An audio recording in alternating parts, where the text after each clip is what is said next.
Nous avons enregistré dans la nuit du 5 au 6, suivant les données de météo, 17,3 cm d'eau sont tombés en l'espace de 3 heures.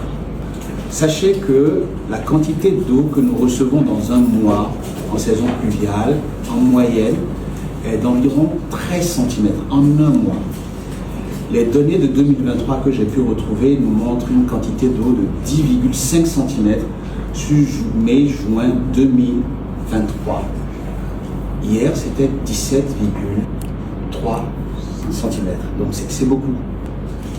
C'est une situation assez préoccupante qui du coup a conduit à l'engorgement des routes par de l'eau sur une certaine durée et à des difficultés de circulation et de mobilité des populations. Et également aussi à des inondations d'habitation, bien évidemment.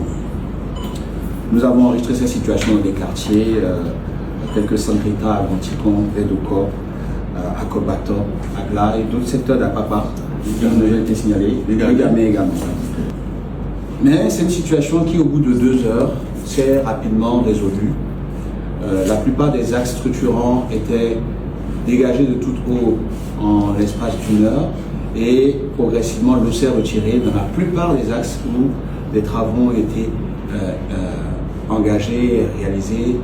Il y a des situations qui subsistent où les gens ont encore le pied dans l'eau, mais malheureusement, c'est lié soit à des travaux qui ne sont pas encore terminés, mais aussi au fait que les populations sont installées dans des zones qui sont en contrebas et dans des zones inondables de nature. Et ça, c'est des situations qu'il va falloir gérer au travers du temps, où nous invitons les populations à éviter ce genre de situation et à essayer de trouver des solutions. Le pouvoir public fera le travail qui est le sien, d'amener les réseaux d'assainissement où cela peut être, mais les conditions aussi d'installation des fois créent des situations difficiles que nous ne pouvons pas forcément anticiper, mais que nous pouvons corriger avec le temps.